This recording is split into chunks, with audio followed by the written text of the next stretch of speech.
ba? Oo, ako naman, actor din. Actor din, June. Ito parang ano lang to. Hindi naman katagalan pa. Parang pagsakay, 'di ba lagi ako sumasakay ng nung app. Ang tawag doon, yung di ba sabihin, hindi Grab, coach, car, car. Tapos sabi nung Sandali muna, hindi naman totoo yan, motor ang sinasakyan mo. So yun, so pagsakay ko, siguro kamali ako ng daan ko sa Costa, bumaba ka sa Sapote, binook kita, di ba, joyride? Kasi nagtitipid ka, June, nag-expect ako ng Grab car or joyride na car. Pinasakay mo ako sa motor, alam mo naman takot na takot ako sa motor, no?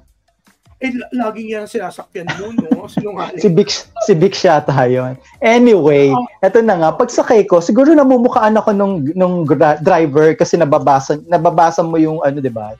Yung pangalan ng nag-book sa'yo. So, sir, di ba ano kayo? Bumibili siya ng ante, nababasa. Siguro, oo, siguro. Sir, kayo nagsusulat ba kayo or nag-ano? Sabi ko, ganyan. So, chika. Nako, may ikukwento ako sa inyo. So, nag-open up na siya. Kala ko pa naman, sinagot mo siya nung, nagsusulat po ba kayo?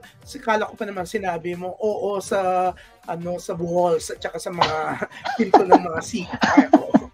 Hindi, nakilala niya na nga ako. So, CR kasi ako minsan, may nabasa ako doon sa pinto ng CR, ng cubicle. Nakita ko, OG Narvaez Rodriguez, tapos yung number mo, nakalagay ko.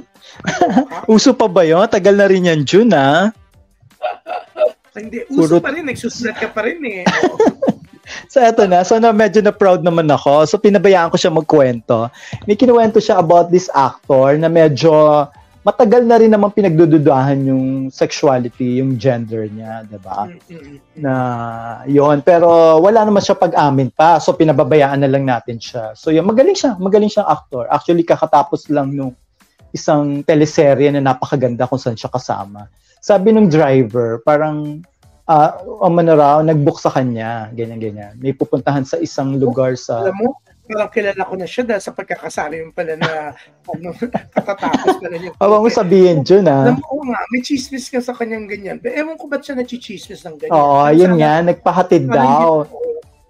Nagpahatid daw sa isang townhouse or something. Tapos, parang may kaaway. So, chismoso dito si driver. Parang pinaparinggan niya talaga kung ano yung sinasabi nitong actor na sakay niya. Parang may inaaway daw. Tapos parang, siguro sa lakas ng volume, hindi naman naka-speaker, siguro malakas lang talaga yung volume ng phone. Narinig niya, parang lalaki daw yung nasa kabilang line. So parang galit na galit daw to si actor, ganyan. Tapos parang, so pagkahatid niya sa townhouse, may lumabas nga. True enough, tama hinala niya, lumabas nga yung isang lalaki. Na kausap so yun yung inaaway ng actor? Oo, parang may... ang kwento ni driver, parang lovers quarrel daw. So, sigurado ka ba na baka may iba naman yung pinag-aawayan? Hindi. Parang may nagsiselos, ganyan. So, ingat din kayo, yung mga celebrity, ingat din kayo ikaw, sa mga... Alam mo, OG, huwag ka nang sumakay dyan. Bakit? So, yun. So, itong si driver, parang actually wala naman siya idea. Yung mga ganyan naman walang pakialam kung bading or what yung artista siguro. Parang lang niya, parang nakadalawang isip lang siya. Lalaki ba talaga to? Bakit ganyan? So yun. So tinatanong niya ako, bading ba talaga si ganyan? Ganyan. So, baka magkamali ka, ha? Kaya ako na kung sino yan, ayoko banggitin. Ayun. Sabi ko, may chismis para na sa ikatatahimik ni mamang Grab driver. Sabi ko na lang, may chismis po. Ano yung ano mo. Pero, sandali, baka namang chinismis lang ka na nga niya, binigyan mo pa siya ng mataas na rating, ha? Dapat binaksak mo siya kasi sa susunod, hindi ko rin i-chismis niya. Hindi, kasi siguro alam niya na I'm working sa showbiz. Na, kita mo, kung wala siyang chinis, wala akong i-BBI ngayon. So, malaking tulong niya sa akin. Diba?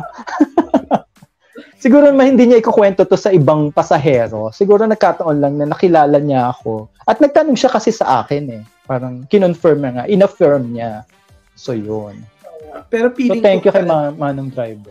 Feeling ko nagbabasa yan ng Abante. Abante, oo. Feeling ko.